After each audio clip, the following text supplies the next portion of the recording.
And we're live. Welcome to Earful of Dirt, Major League Rugby podcast. Thank you for joining us. I am obviously not Corey Munson. He is off doing Iowa stuff. I believe Liam is in the process of moving. No, he is. He packed up his like '92 Corolla. I don't know what he drives, but let's just say it's given what I know he was paid this season. He's got to be driving some '92 Corolla with like really cancered paint, and he said he was gonna hit up some Civil War battlefields. He's kind of a skinny person, so he also said he was gonna eat a lot. If he's driving fast, he might be in Virginia right now. He's moving back to Massachusetts. Don't worry, he's going to be involved in another MLR team apparently. I think it sounds like it. It's the Rivers Gunner podcast. Yeah. Right, I used to do that Texas to New York drive every once in a while. I guess he's going a little further. But Liam, if you're out there, you need truck stop recommendations, let me know. So now that we talked about people who aren't here, I am Josh Fredlin. I am living in Denver, Colorado currently. I will also be in the comments. Aaron is in Arizona. Craig is so graciously joining us from the Runner Sports at American RFC on Twitter. Craig is in New York. So, guys, how's it been? So I had a race on the 14th. I could talk about all the things that went shittily during that race, but I spent the week, recovering, rebuilding my fitness because I got a half Ironman at the end of the month, and then I was supposed to go on a long ride it was supposed to be a long hill repeat ride, and my rear derailleur was out of alignment, so it's kind of a malleable piece of aluminum that bends the hanger itself. And because of that, I was ghost shifting and took it into the shop. And the guy goes, and Corbin goes, "You got to be careful. These things are very fragile." And he'd been talking to some. Oh man, if you ever want to talk to a bike mechanic about how people are stupid and then come in and want the bike mechanic to fix stuff. So this guy had basically ridden his race wheels flat, while they were flat, and cracked the wheels, and was hoping that Corbin could fix the wheels or warranty them. And it's like, so for perspective, it's like buying a used Ferrari, right? That has still stock everything, and then driving it out to the desert and popping the tires, and then riding onto those rims until they get cracked, and then going back to a Ferrari dealer and asking him to warranty stuff. And I was like, wow. That's not how you guys manage cars. It's a bike stuff, but that's basically what he was doing. I was like, oh my gosh. And so basically he takes this rear derailleur alignment tool, puts it on the bench, and spends 20 seconds, and everything's fixed. And I'm just an idiot. So that's what I did last week. Well, I did none of that. I've been on vacation for the last about 3 weeks now, mostly off the grid. This weekend, I made my return to civilization, but I spent a week out in Maine up at a lake called Mooselook McGuntick, believe it or not, and then a week in Topsfield, Massachusetts. So just back, and then I've spent this last week moving into my new place, which you can see around me. So I've been sort of off the grid. If anyone does follow me on Twitter, I don't think I've tweeted in a month, but I'm back now, ready for some rugby. Aaron, I know you won't care, but I've been suffering from a heat wave for the past week. Dude, it's gonna be a high of 90. Shut the heck up on Saturday when I see Josh for this test. It's that's perfect weather, man. It's 65 is the low and 90 is the high. You know what the high was today? 110. Eat shit and die. Okay? Jeez. Oh man. Yeah. All right. For those new to the podcast, Each Monday night during the Major League Rugby season, we discuss news and rumors from Major League Rugby and United States professional rugby. It's a chance to look at the issues, hear from the league, players, and team leadership, and check in with our friends from across the U.S. rugby scene, which we are doing so more today. That said, Aaron, what have we covered?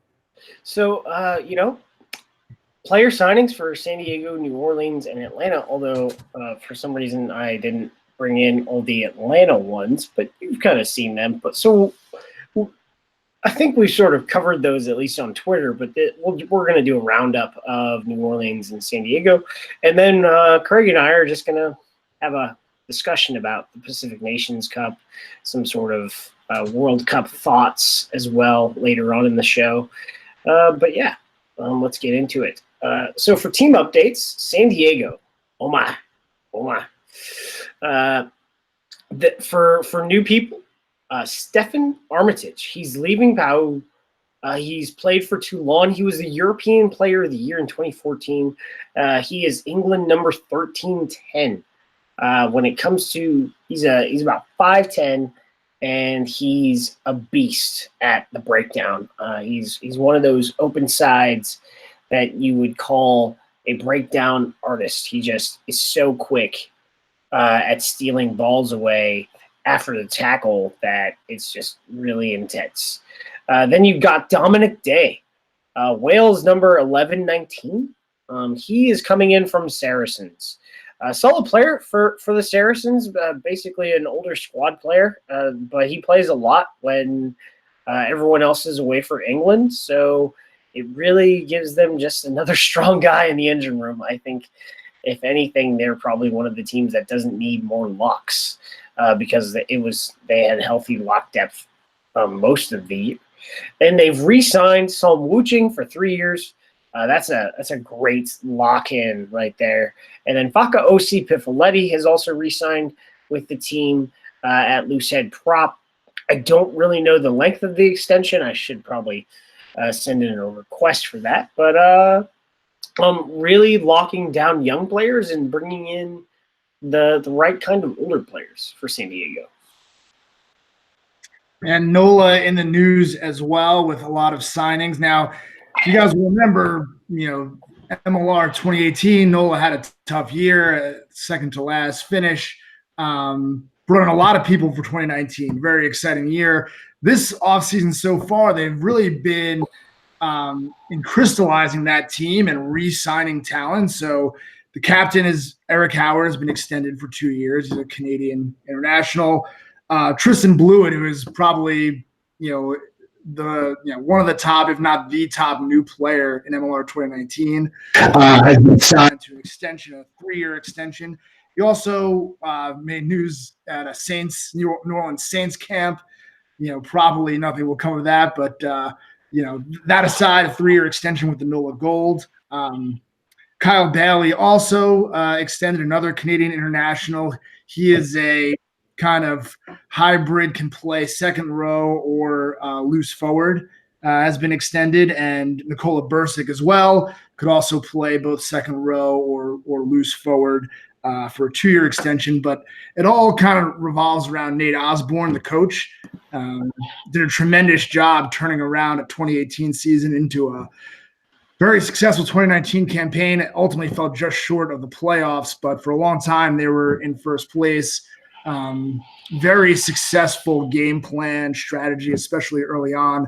Took teams a long time to adjust, and Nate was rewarded with a 3-year extension himself. So NOLA is really looking to keep that core together that did so much better after 2018, and looking like a good, strong competitor for 2020. Hey, Aaron, quick question. Did all the other teams fall off the face of the earth? I mean,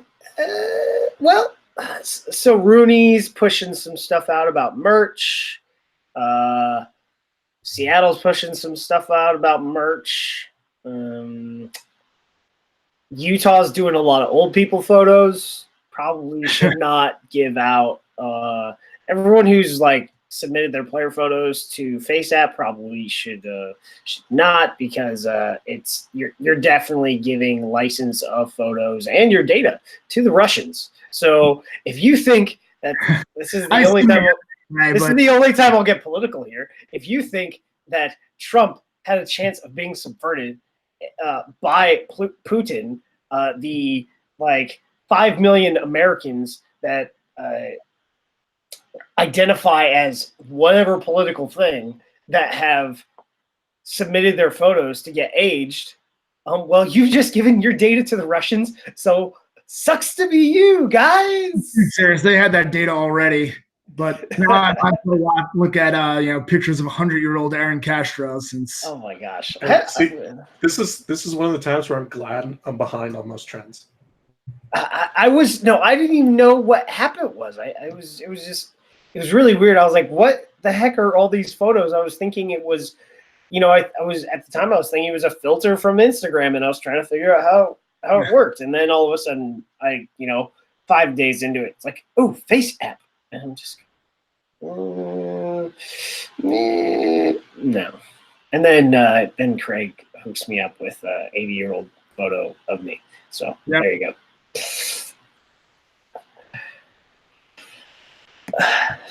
So moving on to the Pacific Nations Cup, I guess this is not really an opinion piece. It's more of a just conversation between Craig and I. Yeah, I mean, look, Pacific Nations Cup. This is a World Cup year. Just a couple, a high-level overview of the Pacific Nations Cup. If anyone out there is not familiar, this is a yearly tournament, though the USA is not in it every year. Typically, Samoa, Fiji, Tonga are in it, and then 2 or 3 other teams are invited. I think usually they go for 6 total teams. Japan is almost always in it. This year it also features USA and Canada. They're sometimes in it, sometimes not. Other teams that have been in it include Australia, include Georgia. So right now, USA and Canada are both in, along with Japan and the 3 regulars. To give you a sense of the rankings there, USA is currently ranked 15 in the world. We're playing first Canada, who's ranked 21. We're playing Samoa, who's ranked 16, and we're playing Japan, who's ranked 11th. So that's kind of the background. I think Tonga, I don't have to listen for. I think Tonga's ranked 10, though. I think they're the highest ranked. Fiji would be the highest ranked. Let me pull that up. But when it comes to the history of the U.S. participation in the Pacific Nations Cup, we've been a part of this a few times. And then I think they called it at one point. It was called the Rim of the Pacific or something tournament. And every time we've sort of been involved in this for on a consistent basis. And I think it's going to be different this year. So Fiji is ranked 9th, and Tonga is ranked 13th, and then Japan is ranked 11th.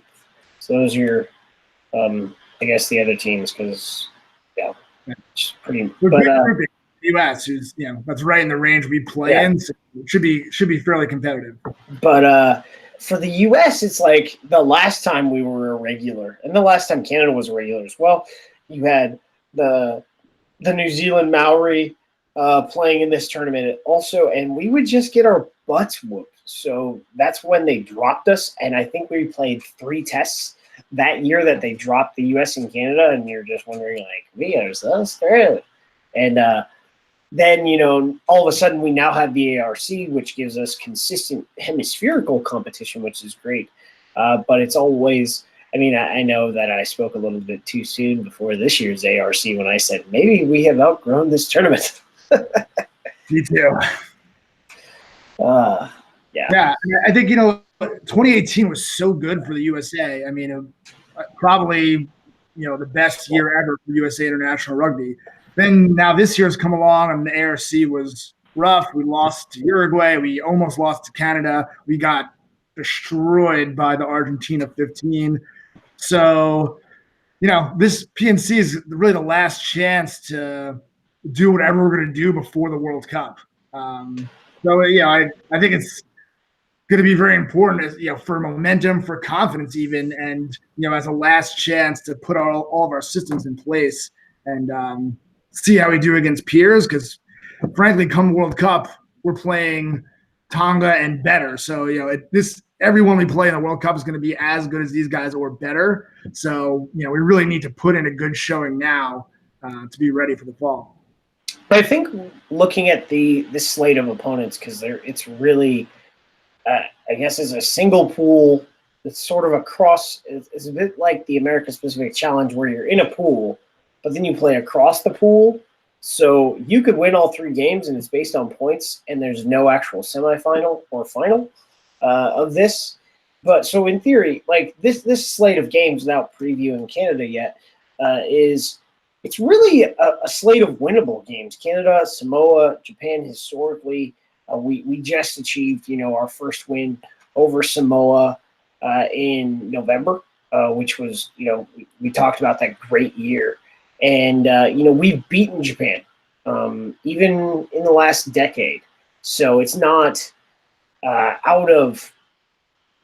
it's like just because we did poorly against them in the last World Cup, it's not out of, I guess, conceivability that we can beat Japan. I think this is, given the rankings of these opponents, we have the chance to go in, if we execute and we do the little things, that we can go into the World Cup pretty confident. So are we, Aaron or Josh, are we expecting, what are we looking at in terms of first 15 USA available? Are we thinking every test we're going to get AJ McGinty and, the full side, or do we think we're going to be mixing and matching as we go? I think with these 2 Canada games, we're going to try and figure out the second Canada game isn't until September. That's a straight World Cup warm-up game. But I think that this first game, we're trying to figure out our bench because, you and I have had this discussion. Gary is, unlike Mitchell or some other coaches, is all about consistency. So I think there's going to be some experimentation, especially on the bench in round 1 versus Canada. And then I think we're going to try and roll with the team that is the first choice against Samoa and Japan. Yeah, I mean, I agree. I think those are very winnable contests. I mean, look, I think we're going to talk a little bit on the World Cup later on, but I mean, if those aren't winnable, then what do we look like in the world? I mean, every World Cup team we're going to play is better than that. So for sure, I think not only these winnable, but I think we need. I mean, what would be a successful trip? I mean, we only play 3 games, so for the PNC. If you only beat Canada, I think that's a failure for what you're attempting to do for this World Cup, and based on our last 2 years worth of work since we qualified. If we only beat Canada, it's not enough. I think, like we've said, all 3 games are winnable. You look at it as a success, getting 2 wins. I want to see like a win versus Canada's. It has to be automatic. Yes, they're reinforced with guys like DTH and Tyler Ardren, but the difference for us versus them is they will have only been in camp for 2 weeks, and they won't be in Glendale that long. Yeah. So, and I should have mentioned this earlier, but for those who don't know, that game is in the U.S. and the other matches are in Fiji. So that is the one and only home match of the PNC.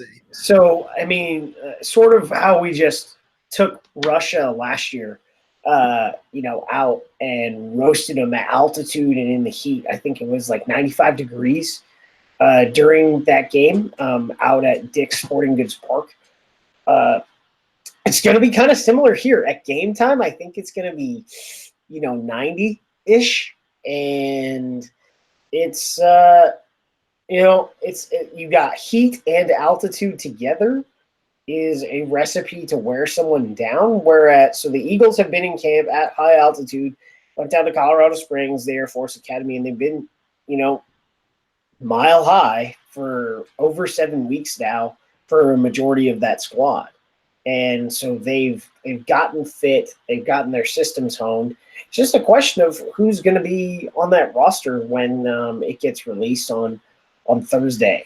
So what you want to see is, I think, we want to beat Canada pretty pretty big, I would say. But they are a threat because they do have some players back. And they haven't, this gets talked about a lot with the USA. I feel like it gets mentioned less with Canada, but it's probably, equally true for them, which is they have another MLR season under their belts too. I mean, I think you can argue if it's ARC or MLR or what the reasons that USA had such a good 2018 and why they're trending so well. But certainly at least some factor of that has got to be, you would think, this professional league that we can play in. But Canada has a ton of players in that too, and they're also getting that same professional environment that they didn't used to have at 7-day-a-week in-season basis. So I think they're also going to trend up, maybe a little slower. They're not quite as many Canadian players, but that's another reason I think that, they may be doing a little better now than they had, a couple years ago. We haven't seen the final cuts for the PNC yet from the USA, and I think that should come out likely tomorrow because, 96 hours out, you have to cut your squad down to 28, and then 72 hours out, you have to so 96 hours out, you have to cut your squad down to 28, and then in that period, you've got 3 guys at 72 hours out. They go inactive, and so basically the way the World Cup goes is 3 guys are traveling injured reserves that just hit the track every day until they basically get called up, because you can have, depending on how long that period is, you don't really get to have them train with the team, because if it's 4 days between matches, you only get to have 28 guys active, and then it's less and less and less. But ours should come out tomorrow. What that looks like, who the final 31 are for the Pacific Nations Cup, and then it would be interesting. But for Canada, they released theirs at the beginning of the last week, right? And what's interesting for them in Kingsley Jones's selection is the amount of players that played MLR that were originally named to the preliminary squad, but that didn't make the PNC, and also the amount of players that are either unattached or still playing amateur rugby that made this team. And there was some commentary from the BC Rugby News that once you get in the doghouse with Kingsley Jones, you don't get out. And I think, I talked to some of these players, like George Barton. He had a great year this year. There's no reason for him not to be traveling on this roster. There's none. Why did he not make this roster? Dan Moore, you can kind of talk about the wings and what he can cover, but he's skillful. I love Dan Moore. He got cut from the squad, and you're sort of wondering the reason behind that. I also saw on Twitter, I think it was earlier today, actually, that Kingsley Jones pointed to the effect of this is not the World Cup squad, that part of this PNC squad is to test fringe people for the World Cup. So there are people that got cut from this that will be on the World Cup squad that he just knows are in. So I think he's like about backs. And I think it was like he said something like there are 9 front rows I have to go through. So there are backs that aren't on this roster that will be going to the World Cup. That's kind of interesting because I'm not saying I look at the backs that are on this roster and I go, okay, DTH, Taylor Paris, I understand that. But he may have said that, but I looked at who the front rows are, and these are the front rows. There's no bolters in these front rows, like Rob Brewer, Hubert Biden's, like these are the guys. Jake Ilnicki, Steers Justice Bureau. It's kind of funny to sort of see a comment like that when, he has to figure it out. But if he's trying to figure out who else he's going to take, then why are your first choice guys on this roster? However, they don't go to Fiji until next week. So I guess, hey, thanks, DTH. You're warm. You get to hang out in Langford the rest of the way. Don't get injured, because that's the reason why I'm putting you on ice. And we will see you back for the warm-up game against the U.S. in BC Place. If that happens, then I'm kind of okay with what they're going to do. They're trying to get a win over us based on who they have in their backs. I don't know.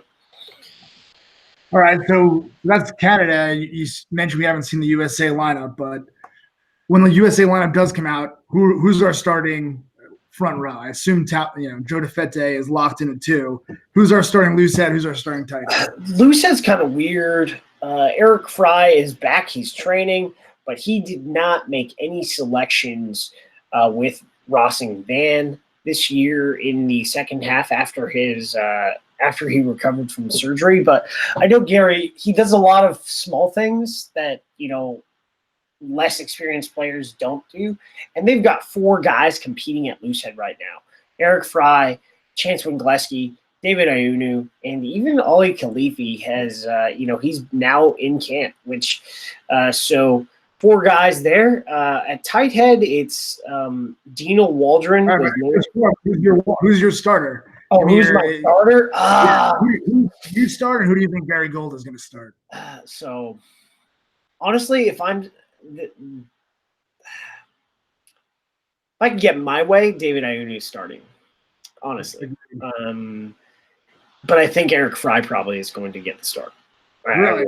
Yeah. He when he's been available, he was the starter for Gary, and Gary's very high on him as a player. So I think if he's really fit and his form has been good, and they've had 7 weeks, he probably starts in this game.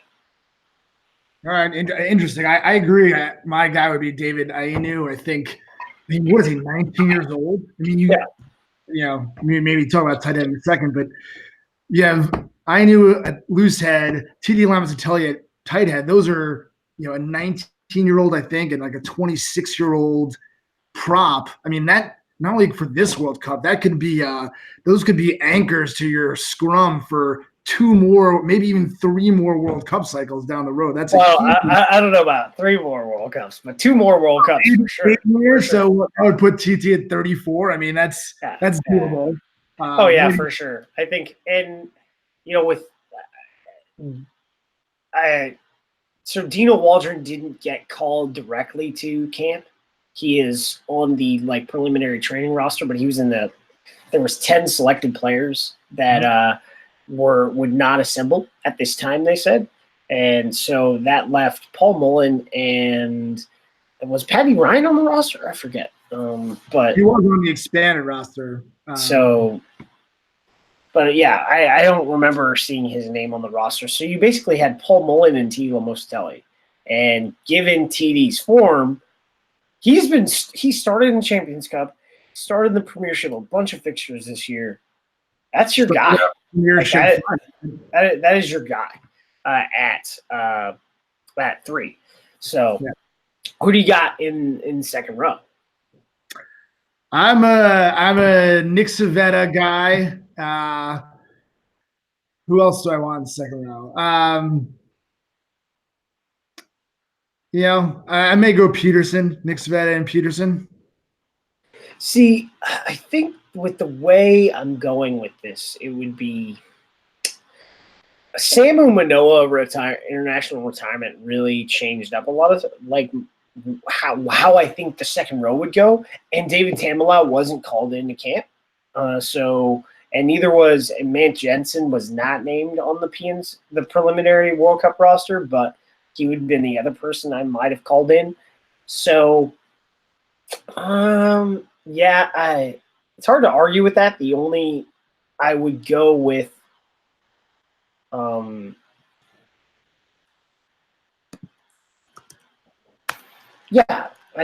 know that. He was on the Josh is trying to issue me corrections. There was 50 guys, 40 of which were called in for the PNC, and 10 which would not assemble at this time, and David Tamelau was not called in from that roster of 10 at this juncture. I'd go with that. I go with Nick at 4 and Peterson at 5. Peterson's, although he's 6'8", he is insanely strong. The only other one I would go with, if it was going to be different, would be Landry at 4. I mean, that would be the only difference. But I think that is such an asset in the lineout. I mean, especially in that 2018 stretch, he was so good getting that ball. I feel like, without him at the set, we always struggle on set piece, especially against tier 1 or tier 1.5 nations. To me, I think you just got to have Savetta in there. I think having two giants as two giants in there because Landry's 6, he's a shorter number 4. He's more like he's a hybrid 4-6 more or less, but he's stronger. He's a strong boy.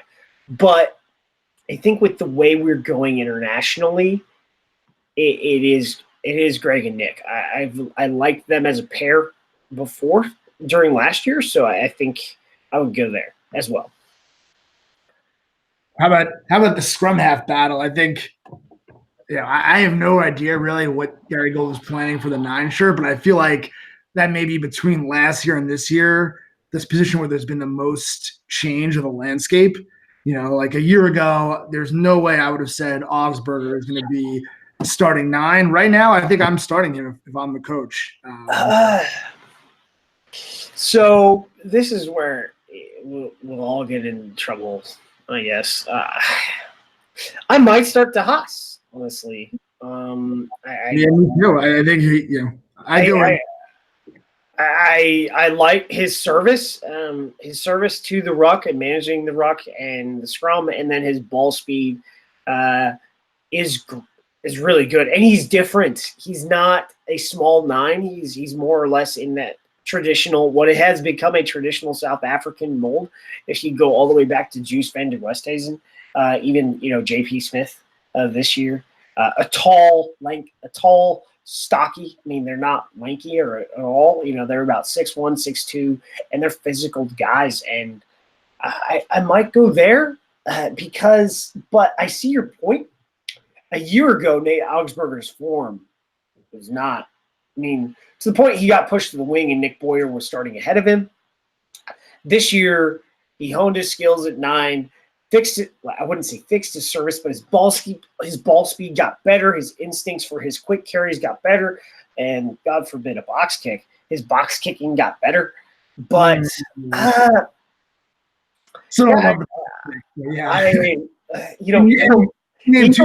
a year ago, Sean Davies was the locked in number. Yeah. A year ago, it was Davies all day, right? And now there's a real toss up. I think of the MLR based 9s, I thought Augsburger had a much better season than Davies did.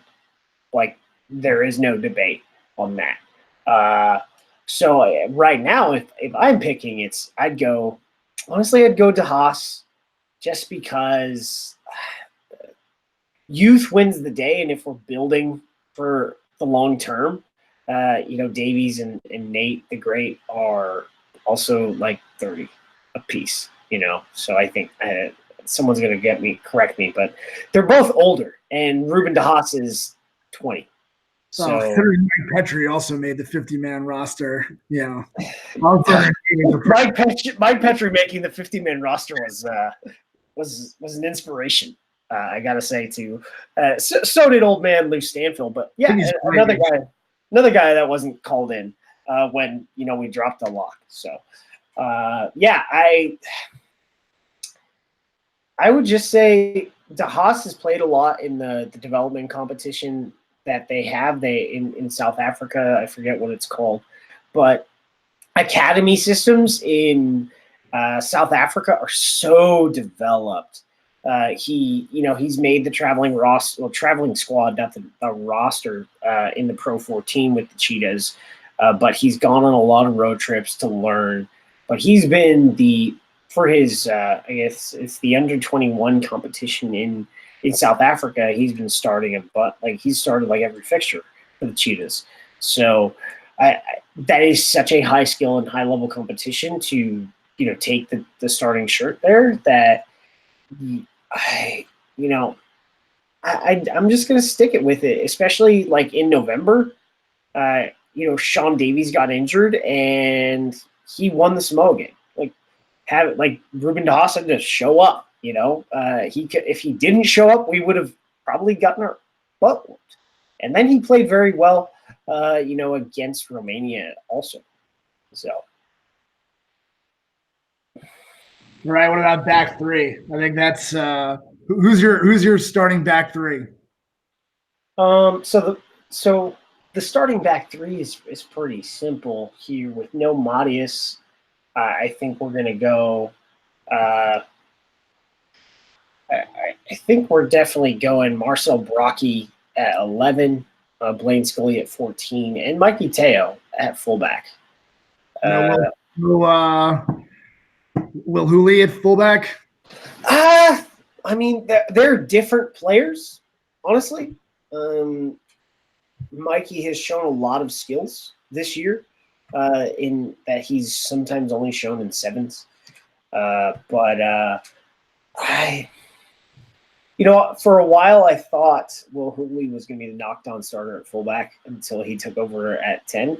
But I just got to go with the more dynamic ball carrier.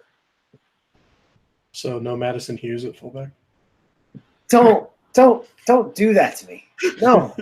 But I guess we skipped the back row. I guess we're gonna go to the back row now. I think Honko and Cam are locked in there. It's just a matter of who you put at the other one. No. I said based on who's available. I said Jamison. I love Honko. I'm not sure he's locked in anymore.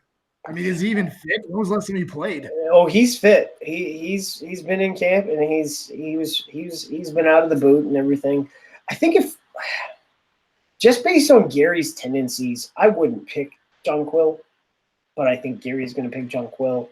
I would put Jamison Vaughn on a Schultz at 6 right now, straight.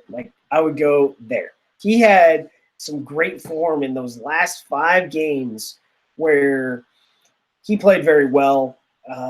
And Jonquil, going back to the fall in the Autumn Internationals, was doing things in the scrum you should not do as a 6. And this is called coming unbound and moving forward on the scrum and acting like a third prop. And that stuff pisses me off.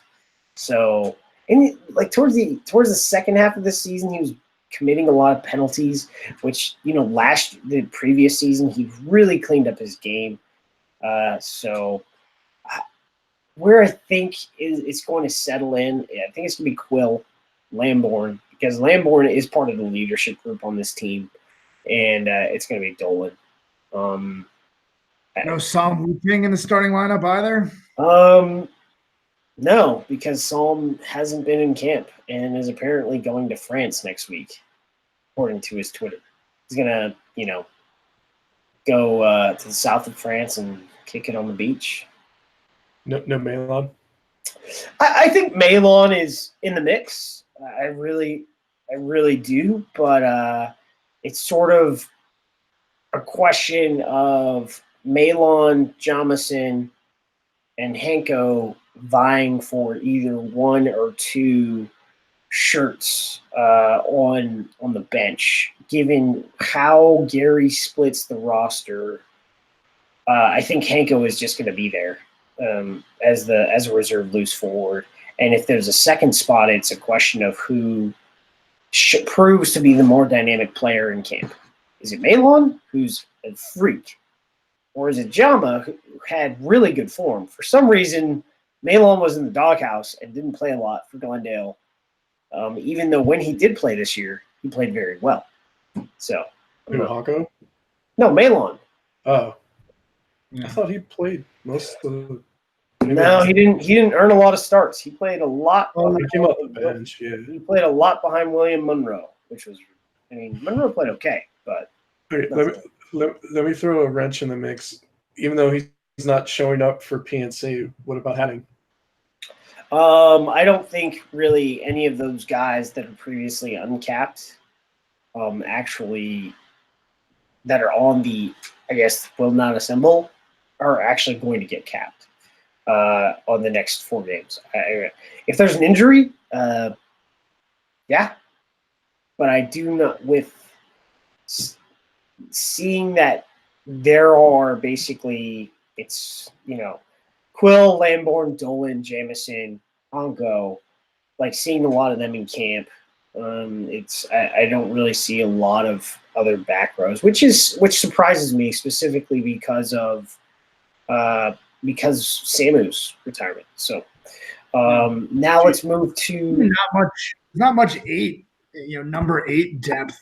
I mean, besides Cam Dolan, who's the first position is number 8? Maybe Malin Aljabouri, but I mean, there's really no like pure 8 other than Cam Dolan. So who you got at fly half? I mean, this is an easy one, right? Yeah, I mean AJ McGinty if he'll come play for us. Who do we have if he's not available for all 3 games or gets hurt? I think to me Will McGee is not the second choice. I think it'd probably be Will Hooley for me. It would be the backup to AJ McGinty. So I thought that, and I just based on the previous selections, but McGee played due to injury to Hooley. McGee then basically slotted in and started at fly half and did okay during the ARC. Like he gave you a Will McGee game, and Will Hooley gave you a Will Hooley game. I think Will Hooley has a little bit more, but we definitely don't have another fly half anywhere like a Aj at all. No. Yeah, we just don't. But the 3 on the roster are Aj, McGee, and Benzema. Benzema is not assembling for the PNC. So you've got Will Hooley, who is a 10. He's a 10, but he plays fullback. Let's get real. He's a fly half that is playing fullback on this roster because it's the second 5/8 position out there. So, and then to finish, Craig, who do you got in the centers? This is probably the easiest. No reason to go against the Lasike Campbell combination. I will say I thought. I mean, I didn't even doing well, but I thought this early, ARC, they were going to break out, and they really didn't. I think, Sika got a red card in one game. So I'm looking forward to seeing them get a little back on track in my mind, but, I don't think there's anyone taking those spots from them. Yeah, I think it's Lasike and Campbell. I thought who I guess Martin Yosefo was named as a center. I thought that was kind of weird because he's a wing. Palamo. Yes, Palamo is in the squad. He was hanging out to he and Joe Tafete were walking around the mall, and some woman asked if they played for the Broncos today, and they were like, no, we play rugby. She's like, no, I will. I'm going to take a photo and say I met a bunch of Broncos at the mall. So that happened today. So that was funny. It makes it better when the Broncos are in training camp too. So yeah, I think for centers though, we actually have some good depth here. Gaining more, threaten Palamo on the back end. But yeah, there's really nothing to. I don't think anyone has raised their hand so high to take a job from a guy who helped promote a team out of the championship to premiership in Bryce Campbell, who basically they rode him at 13 pretty hard at London Irish. Like he started a bunch of games. And Lasike, well, he's played a few games for Harlequins, but it's been more of a Premiership Cup season for him because it's just kind of harder in the Premiership. So, yeah, didn't Lasike get knocked out on the NBC? Oh man, the NBC Prime game. Oh my gosh! And he's out. I think it was within the first 12 minutes too. It was pretty good. So we've gone over who we picked. So how do you think this game is going to go against Le Rouge? I mean, I think we win. I think a fairly comfortable win. I'd like to see the lineup before making a final prediction, but let's say, I'd say USA by 15. Yeah, I think Canada's always a threat, and they have some other like DTH is back. Well, the last time we played them with DTH, we kind of ripped them a new one, so maybe not. I'd have to think based on conditions on match day that we will be able to execute at a much higher level than they are because they are less prepared. They've only been in camp for 8 days, so I definitely think we have as close to a tier 1 preparation as we could have. I have no idea how we funded that. No clue. So yeah, I say 15. I think 17 is a good line in this game. Oh, I'll say 12. 12's probably good, bro. All right, close shot grouping there. It's just really hard to look at Canada and expect. I mean, we played like crap, but we also had a horrible ref in Seattle when we played them. They barely made it through the repechage to qualify, and then they had, in general, other than our game, they had a bad ARC. So maybe Kingsley is going with a less is more approach, but I don't know. I think the thing going against us the most is just, how many times in a row have we beaten Canada now? It dates back to 2014, I think. At some point, that streak is going to have to end. It's almost like a law of averages argument. That's really what gives me the most concern. I don't think, talent-wise, preparation-wise, I think USA should be winning. Yeah. Well, here's a question for you. How much impact do you think Boris has had in 2 weeks? Who? They brought in the rugby coach from last year. The scrum. That's what I got to say about bringing in a scrum coach for 8 days. Although we've had 2 scrum coaches in camp. We've had Sean Pittman and Stevie Scott, the former Utah scrum coach, who was a scrum coach and head coach at Edinburgh, and was the scrum coach of Scotland. So I think when it comes to scrummaging, we will be just fine. Just fine. However, I do not think Canada will be just fine there. But the interesting thing for Canada is going to be their lock choice because they've got Tyler Archer, they've got Evan Olmstead, so it'll be interesting. Moving on. They released the Larson brothers, didn't they? Yeah, but they weren't first choice at all. So let's just get real. So Craig, moving on. The easy stuff. Questions from Bob. I guess Go Tom N1 2020 salary cap. What do you got on this? Me? I haven't heard anything specifically. Last year I think the salary cap was $450. Presumably it's going to go up. Look at who San Diego signed. I don't know. I have no sense of what the salary cap should be. Every team seems like they should be over the salary cap based on who they've signed so far. So I don't have a number. I don't know about European players, but it amazes me how little some guys how little the guys in the Mitre 10 make.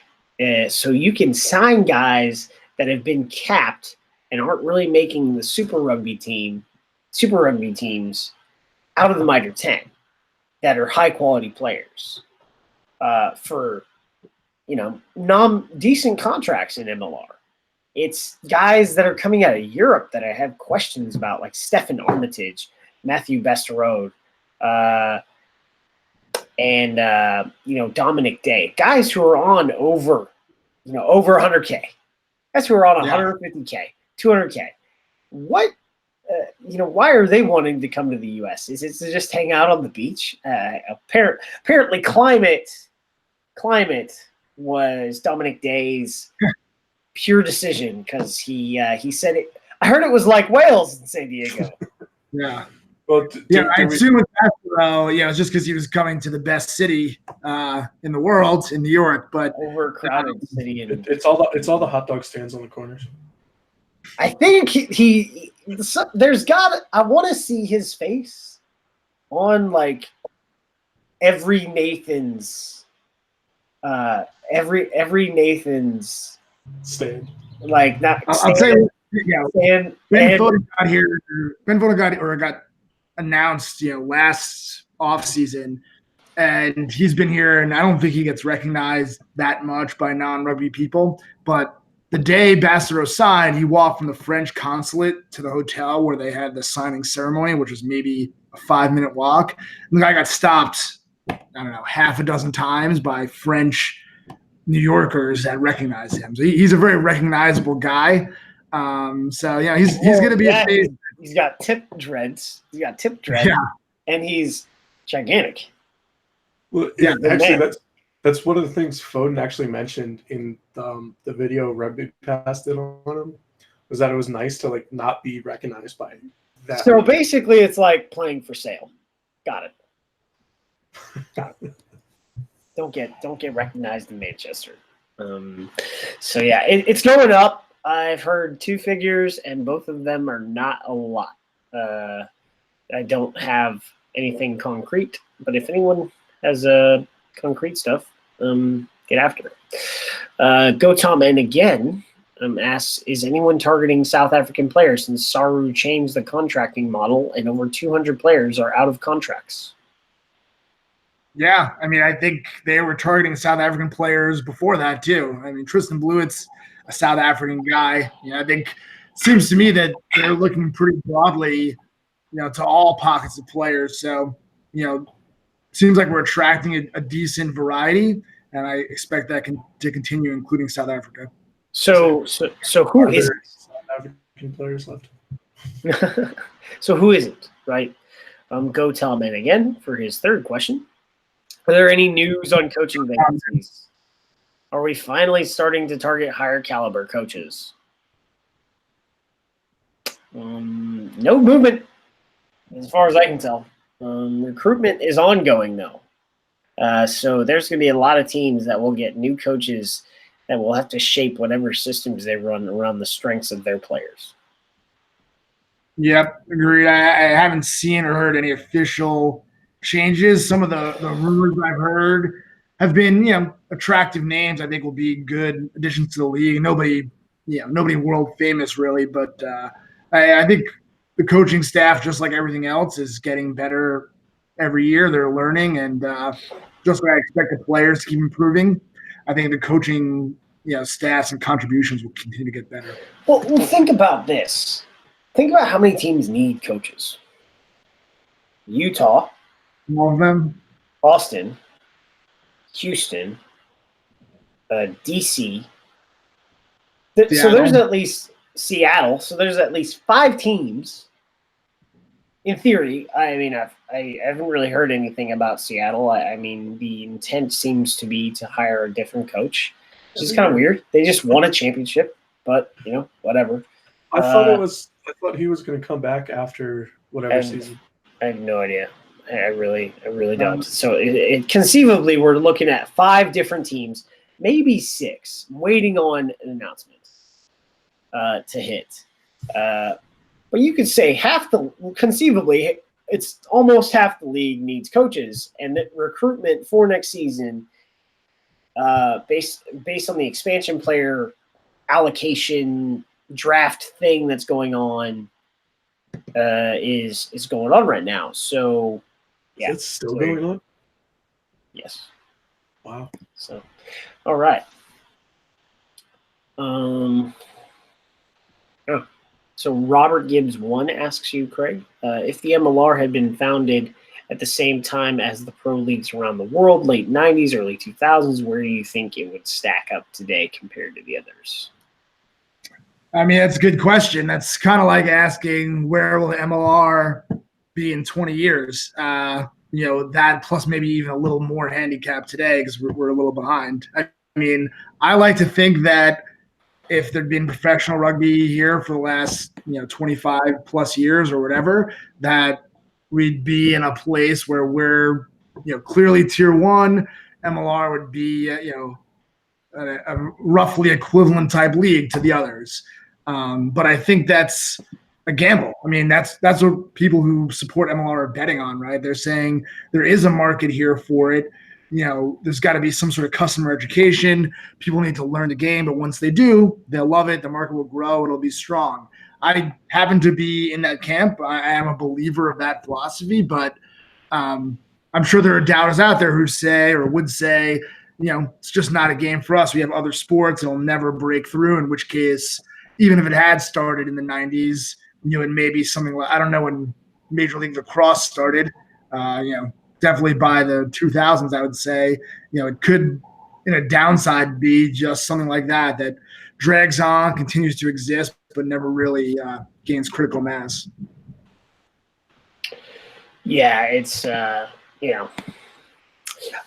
it's hard to know. It could, be like mired and stuck like lacrosse is, and we could end up it could just be sit somewhere like the Romanian Superliga is, or it could be the highest paid league in the world, where everyone wanted to come here. So Bob Boberson wants to know specifically about Utah. Hey, Bob, you are hiring two people, a director of rugby and a head coach, and I've got nothing.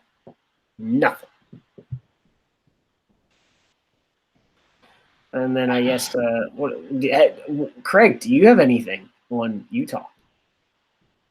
No, I don't. And the final question at No Rugby, and goes by Rugby Novice on Twitter. How many teams, nations, and do they qualify for it? And this is in regards to Pacific Nations Cup. This is seen as a warm-up for the World Cup? Question mark.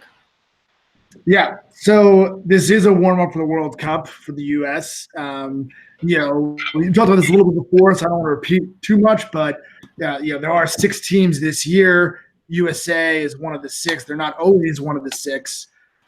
So it's not, you don't have to qualify for it per se, but the 3 teams that are always in it, Tonga, Fiji, and Samoa, and then the other 3 teams in any given year are invited. So this particular year, the USA was invited, but there was no official qualification requirement.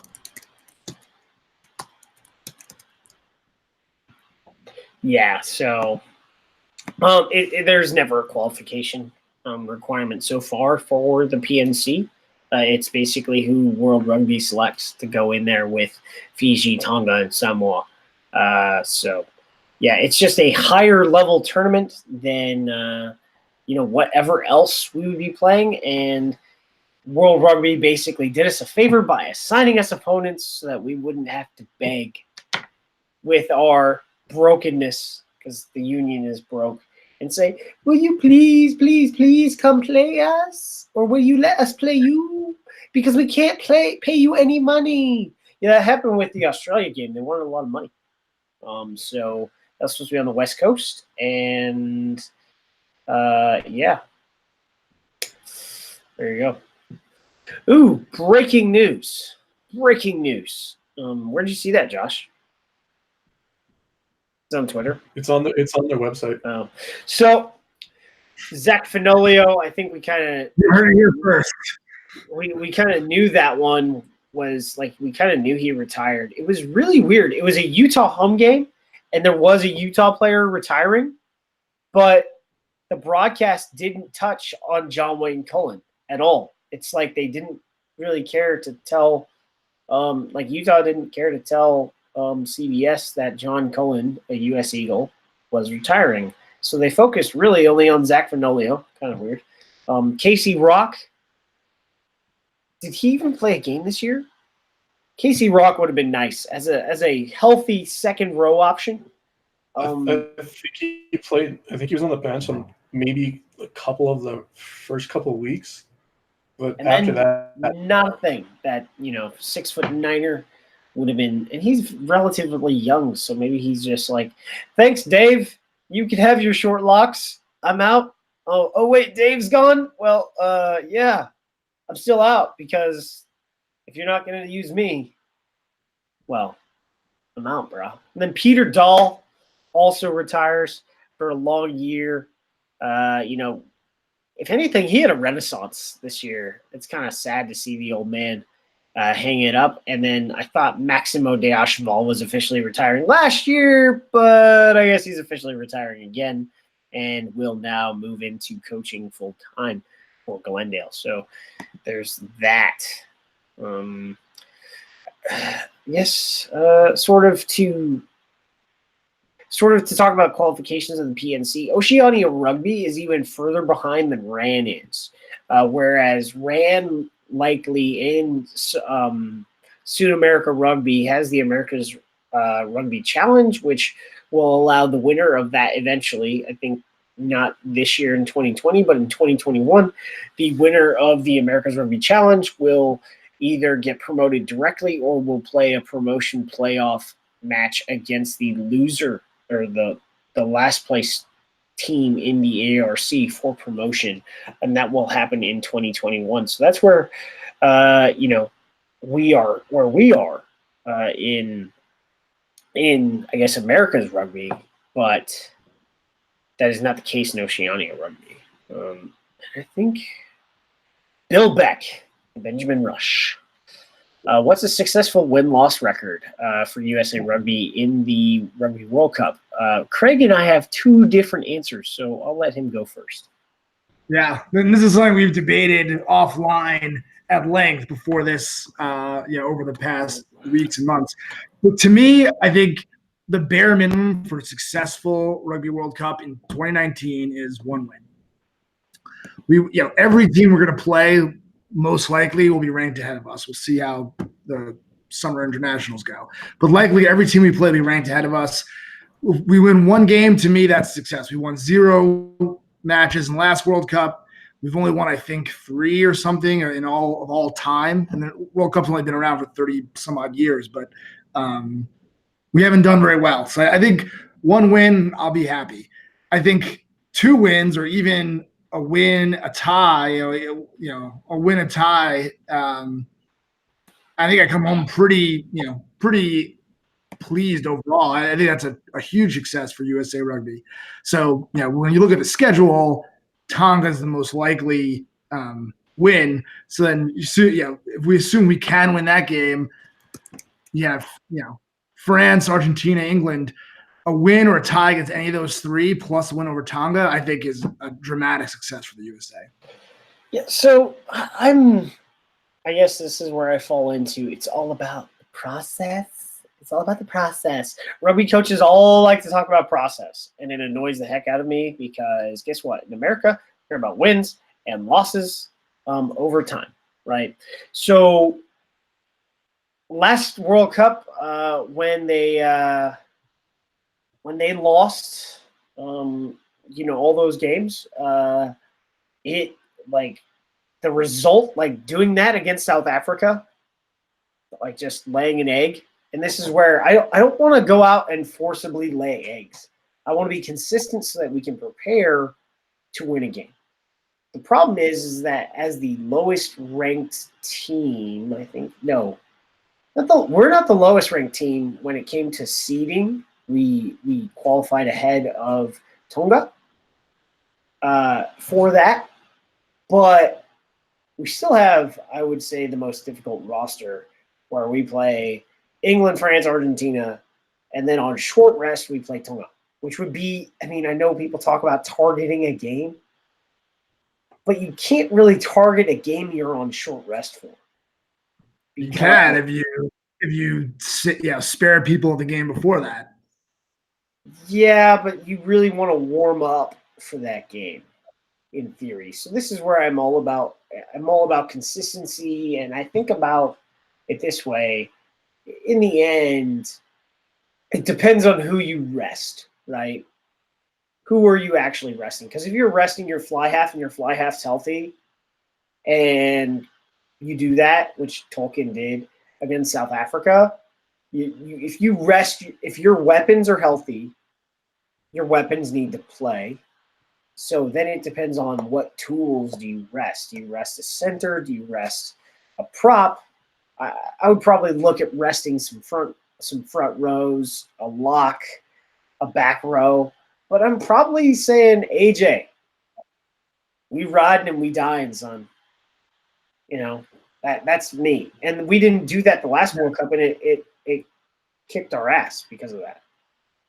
But rest can take a lot of forms too. I mean, rest doesn't need to be we start a whole new 15 or people don't play. It could mean AJ McGinty plays the first 40 and then he sits the second half. I mean, there's a lot of ways to get rest in there that isn't just throw the game away, start a different, Oh yeah, I'm all about minutes management. So if you can figure out a way and you're just like getting wrecked, right? And you have some key players that you need to pull, that use your bench. I am one of the biggest proponents of use your bench, as some coaches don't like to. Use your bench. So yeah, I really want to be consistent throughout this World Cup. I do want to win. I think if we can be consistent and we can compete and we get a win, I look at that as successful. I do not look at this as successful if we get murdered in 3 games and beat Tonga by a point. Because if we get murdered in 3 games, we could reset some stuff that you don't really want reset, if that makes sense. So would you rather lose 4, but all 4 be close, or win 1 and then get blown out 3 times? I just said I don't want to get mollywopped in 3 games. Yeah, but you probably don't want to lose all 4 either. So which do you not want more? I don't want to get mollywopped in 3 games more than a close win. So if we get our butts whooped in 3 games, but then we also turn around and kick Tonga's butt, like we beat them by 20 points, I can live with that. I can't live with losing by 50 points to France, Argentina, and England and win by a point over Tonga. Like, there is context surrounding this for me. Like, if we lose 3 and we're relatively competitive in those, and we also win 1, I'm okay with that. But the context is, if I don't want to lose by 50 points to each one of those teams, because then that shows, that actually shows we have gone backwards. Really, okay. I think. So the other teams in our pool are tier 1s in England, France, and Argentina. Out of those 3, who are we most likely to beat? France. I think France, because they're so inconsistent and their coaching staff is a joke. But to be honest, let's get real. Like Jacques Brunel had a player revolt on his hands during the Autumn Internationals. Yeah, so totally agree. The volatility of France. I mean, you just catch them on a bad week, and then you cut like a longtime captain in Basterode from the team. He wasn't the captain recently, but you're cutting a significant figure within that team. It shows. I don't really know what it shows from there. They're just France. I mean, France could also go to the semifinal again. Like that's what could happen. If we had a better schedule and we had more rest in between the Argentina game and the Tonga game, I'd probably be like, rest a bunch of players. Fuck it. Let's do it. But we have 3 days in between Argentina and Tonga. That's tough. But I mean, obviously no one wants to lose by 50. And I don't think, if we actually lost by 50 every game, that'd be extreme. That would be disappointing. I don't know how I'd feel about that margin. But in reality, what's the spread of those? Tonga's should be a pretty close contest to the bookies, to the bookmakers. But I mean, what are the spreads against England, Argentina, and France? We have to be 20-plus point underdogs for each of those, right? I mean, if we don't get blown out, that would be doing better than expectations. So do you know what's funny is I think we'll be bigger underdogs versus Argentina than England. Why? That's just my feeling. Like I have a feeling we'll be bigger underdogs against Argentina. Oh, well, I mean, that only happens as if we get our butt whooped in the first 2 games. You know what I haven't looked at, which would be interesting? Who plays the USA on short rest? Like, is there another team that's going to rest their players against the USA, thinking that's an easier win between the big three that we play? That may change my answer about who we're most likely to beat. I mean, if there's a short rest game for Argentina right before us, that may change my answer. Let's look at this right now. All right. All right. So we are pool C, pool of death. All right. So France, they play. So they play. Oh my gosh! I want some of that life. France has over a week between the time they play Argentina and they play us. Jeez. And what after us? Do they play someone right after us? So they'll have short rest between their game, Tonga, like our game, and when they play Tonga, so they play Tonga 4 days after ours. We get Argentina 4 days. So Argentina will be on short rest. They will play England. Oh man, oof. We get Argentina and England on short rest. Well. Yeah, well, it's a 5-day window for the England game, but the real one is Argentina will have had only 3 days. So I guess if you're going to target a game, let's just target the last two. Let's just throw the kitchen sink at the freaking wall because Argentina is either going to be tired or they're going to rest players because they're going to play their best against England.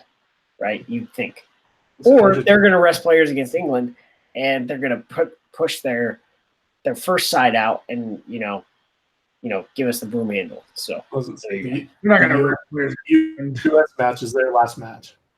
So yeah, that's a problem. So I think that about wraps it up for. Oh, never mind. There is another one. Flippity floppy 10. Any word on expanding the ref pool? I've heard no word. Aaron? So, yes, there was a press release from NYRA and D1A last week. The National Intercollegiate Rugby Association and D1A for men's rugby has established a joint pathway with Major League Rugby for high-performance refs. So if you want to become a ref, it's a domestic pathway for American refs. If you want to become a ref in Major League Rugby fixture and become one of those people, you have to get in the D1A ref pool and then be identified as, hey, I want to move forward as a ref. I want to be a high-performance ref. And you get in the D1A ref pool or the NYRA ref pool, and you ref those games, you will be put on the track to become an MLR referee. So we are creating a specific funnel from NYRA, so the NCAA women's program for rugby, and the top men's collegiate club competition in D1A. That is the pathway to ref in Major League Rugby, which actually should provide a lot of the current Major League Rugby refs also some off-season matches that they have to ref, some high-performance matches that they have to ref, and they'll be sharper for when time comes to go AR a match in MLR. I know a couple of them do that now anyway, because I remember, didn't Summers do the Scotland? Yeah, but it wasn't a pathway. This is an official pathway. Alejandra Villanueva is the NERFU Refs Association president. She just refed her first international women's test down in Australia versus Japan. She AR'd a bunch of MLR games last year, but she is on track to be an MLR referee at this juncture. She's high performance, all the BS that you need to do. But just because people were reffing those games, there wasn't a pathway in existence, and that pathway now exists. So kind of cool. It should expand the domestic referee pool by professionalizing the system quite a bit for MLR. I think that about does it for questions. So any last thoughts, guys? No. It's Canada Hate Week, so beat Canada. Well, Craig, why don't you Thanks, tell people where they can find you? You can find me on Twitter at AmericanRFC, and I write for a website, The Runner Sports. So those are the easiest places to find me. All right. Well, on our way out, please note that all opinions expressed on this broadcast are those of the hosts and guests. They do not necessarily reflect the beliefs or practices of Major League Rugby teams or the league. Aaron Castro is employed by Major League Rugby. Be sure to tune in whenever we decide to come back. We're usually live each Monday night. We will be? Yes, we will be back next week. We will cover the PNC. However, try to get one more show in before. Yeah. So Google has finally decided to kill this platform. So you will find us at least every Wednesday on SoundCloud, but we will get one more show live. And then we are going to figure out how to continue our live broadcasting on Monday nights, whether it is via this on YouTube or on Facebook Live. We will keep you updated, but you will continue to get us through the PNC. We will take another break then before focusing on the Rugby World Cup in the autumn. All right. Well, now that we have that away, be sure to tune in next week. We are live on YouTube each Monday night and available on each favorite podcast platform every Monday morning or Wednesday morning, excuse me. If you like what we do, please subscribe to our YouTube and iTunes feeds. It helps other folks find us. And be sure to share your own news, views, and abuse with us on Facebook, Twitter, Instagram, and on Reddit. You can find us at reddit.com/r/MLRugby. Thank you for listening, and we'll see